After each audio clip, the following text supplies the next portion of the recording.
sebelumnya kami sudah mengkonfirmasi kehadiran dari politisi PDI Perjuangan Aryo Bimo, namun sampai diskusi ini digelar belum ada kehadiran dari Aryo Bimo selaku politisi PDI Perjuangan, sehingga kita akan lanjutkan saja diskusi kita. Mas Adi, saya langsung tanya ya. Mas Adi, sebelumnya kan kita tahu bahwa Budiman Sujatmiko bertemu dengan Prabowo Subianto di Rumah Kertanegara. Kemudian Budiman Sujatmiko dipanggil oleh DPP PDI Perjuangan dan tampaknya itu sudah reda.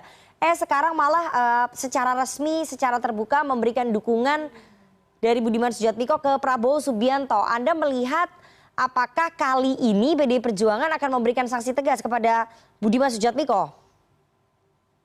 Ya, kalau kita mendengar statement politik dari Sekjen PDIP Pak Hasto, opsinya cuma dua bagi Budiman, mundur atau dipecat. Ini tentu sebagai konsekuensi logis yang harus diterima oleh Budiman Sujatmiko yang jelas-jelas menurut kita yang melihat dari jauh semacam pembangkangan politik. Budiman kan sempat diingatkan untuk tidak genit dan tidak main mata soal capres lain di luar PDIP beberapa waktu yang lalu. Tapi kemarin misalnya begitu tegas Budiman mendeklarasikan dukungan politiknya kepada Prabowo, bahkan dilakukan di kandang banteng di Semarang. Itulah macam pembangkangan politik gitu ya kepada PDIP bahwa Budiman sudah tidak sejalan lagi. Budiman itu sudah tidak bisa lagi dianggap menjadi bagian dari PDIP. Oleh karena itu wajar kalau kemudian PDIP itu langsung bereaksi dengan begitu tegas, mundur atau diberhentikan, mundur atau dipecat. Karena PDIP ini kan partai politik yang selalu tegak lurus terhadap keputusan partainya. Jadi siapapun yang merasa dirinya kader PDIP, nggak peduli kader biasa, nggak peduli elit, nggak peduli anggota dewan, nggak peduli presiden, nggak peduli gubernur, bupati, wali kota, kalau dia menentang fatsun politik PDIP, pastinya akan dikeluarkan. Yaitu PDIP. Mas Adi, ini kan baru pertama kali terjadi ya, ada kader PDI Perjuangan membelot di kontestasi Pilpres 2024. Kalau di kontestasi Pilpres 2014, 2019 PDI Perjuangan ini sangat solid. Bahkan di 2009 kita juga lihat sangat solid begitu ya. Apa menurut Anda yang membuat beberapa kader PDI Perjuangan, karena kan sebelumnya ada Effendi Simbolon, kemudian sekarang Budiman Sujatmiko, tapi Effendi Simbolon tampaknya tone-nya sudah mulai menurun begitu. Tapi sekarang ini Budiman Sujatmiko, politisi senior, politisi gaeknya PDI Perjuangan. Apa menurut Anda yang membuat kader PDI Perjuangan ini tidak satu tegak lurus ya? Tidak satu barisan begitu mendukung Ganjar Pranowo dan melirik Prabowo Subianto? Kalau melihat kecenderungannya ya, Rifana, biasanya kalau jelang Pilpres, terutama saat-saat penetapan calon anggota Dewan Definitif, itu adalah titik awal di mana internal partai politik itu bergemuruh. Ada yang mengundurkan diri, ada yang pindah partai, atau mendukung capres lain yang bertentangan dengan pilihan politik partainya. Jadi apa yang terjadi pada Budiman Sujatmiko ataupun Effendi Simbolon beberapa waktu yang lalu, ini adalah fenomena politik yang selalu sangat terlihat jelang Pilpres dan jelang Pileg. Saya menduga ada dua hal ya. Pertama, ini mungkin sangat terkait dengan persoalan pencalekan.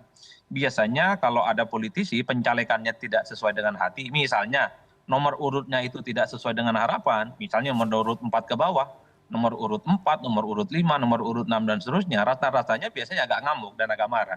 Ataupun misalnya tidak dicalonkan kembali oleh partainya sebagai caleg. Biasanya dari situlah kemudian sang politisi akan pindah ke lain partai atau mencoba untuk mencari pelabuhan yang baru. Yang kedua, biasanya jelang Pilpres semacam ini, kenapa terjadi pembangkangan dalam tanda kutip?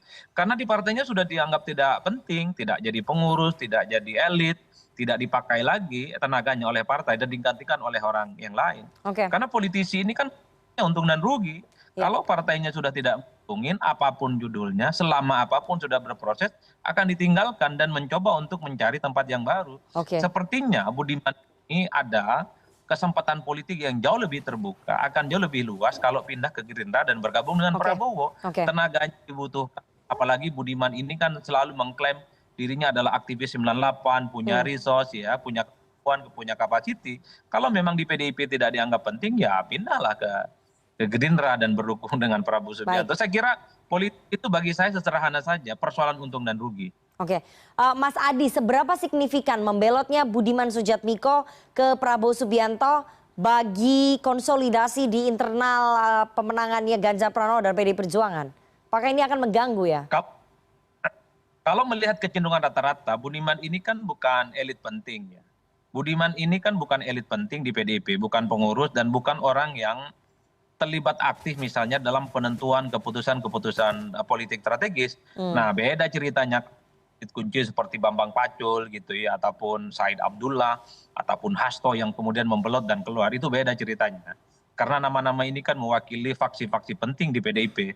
Tapi kalau cuman sekelas Sujatmiko, rasa-rasanya sudah banyak seperti yang terjadi pada politisi-politisi PDIP sebelumnya, Rifana. Baik. Tapi overall sebenarnya sekecil apapun ketika ada kader partai yang membelot dan hengkang, tentu ini akan menimbulkan satu persepsi bahwa ya di PDIP secara perlahan 1-2 kadernya sudah pindah ke lain hati. Dalam sistem pemilihan secara langsung, di mana presiden itu dipilih langsung oleh rakyat, one man one vote, sekecil apapun dukungan politik itu tetaplah penting. Tak mungkin ada angka 10, tak mungkin ada angka 1000 tanpa ada angka 1. Oke. Budiman kalau betul Prabowo tentu akan mengonsolidasi kekuatan politiknya, mengarahkan jejaring gitu ya, mengarahkan para pendukung Budiman kepada Prabowo di 2024. Tinggal kita tunggu apakah dukungan politik kepada Prabowo ini hanya sebatas genit supaya diperhatikan oleh PDIP atau memang Budiman ini serius pindah ke lain hati, karena Budiman akan berharap supaya tidak dipecat oleh partainya sekalipun menyatakan dukungan politik ke Prabowo. Baik. Mas Adi, terakhir ya, dengan bergabungnya ataupun dengan dukungan dari Budiman Sujatmiko kepada Prabowo Subianto, apakah serangan-serangan terhadap Prabowo soal kasus HAM di masa lalu ini bisa terpatahkan begitu ya? Kemudian tidak menjadi bola panas ataupun serangan di Pilpres mendatang? Dua hal, Rifana, dua hal ya menurut saya. Pertama, ini akan membangun satu persepsi bahwa di kalangan aktivis 98 seperti Budiman Sujatmiko ini seakan-akan sudah ada islah dan rekonsiliasi politik, di mana Prabowo Subianto dulu yang seakan-akan punya musuh politik yang cukup luar biasa dari kalangan aktivis, ternyata juga diterima oleh orang yang nyata-nyata juga berhadapan langsung dengan Prabowo saat itu. Ini kan menimbulkan satu persepsi bahwa di kalangan aktivis 98 Prabowo secara perlahan sudah mulai diterima, kan itu persepsinya. Cuman yang kedua, ini kan serangan kerasnya justru mengarah kepada Budiman Sujatmiko. Saat beberapa waktu yang lalu bahkan sampai hari ini Budiman itu selalu mengklaim sebagai anak kandung yang lahir dari rahim reformasi, menentang keras Orde Baru, melawan Prabowo Subianto yang dinilai punya masa lalu terhadap HAM. Tapi nyata-nyatanya hanya terkait dengan politik praktis, politik elektoral 2024, idealisme politik, demokratisasi yang selalu dihotbahkan oleh Budiman Sujatmiko itu hanya sebatas retorika politik yang kemudian tidak dianggap penting oleh publik saat ini. Bisa dibayangkan Rifana, kalau sekelas Budiman bisa memaafkan peristiwa politik masa lampau, bagaimana dengan generasi-generasi milenial, kelompok Gen Z, anak-anak muda tidak pernah tahu terkait dengan kekejaman Orde Baru itu. Inilah yang kemudian menurut kita yang melihat dari jauh cukup disayangkan dan naif gitu ya. Budiman Sujatmiko tidak contoh yang bagus bahwa sesuatu yang dianggap jahat gitu ya, biang kerok kehancuran Orde Baru, ternyata ya kemudian didukung oleh Budiman di 2024. Ya inilah politik kita, politik yang begitu gampang berganti musim.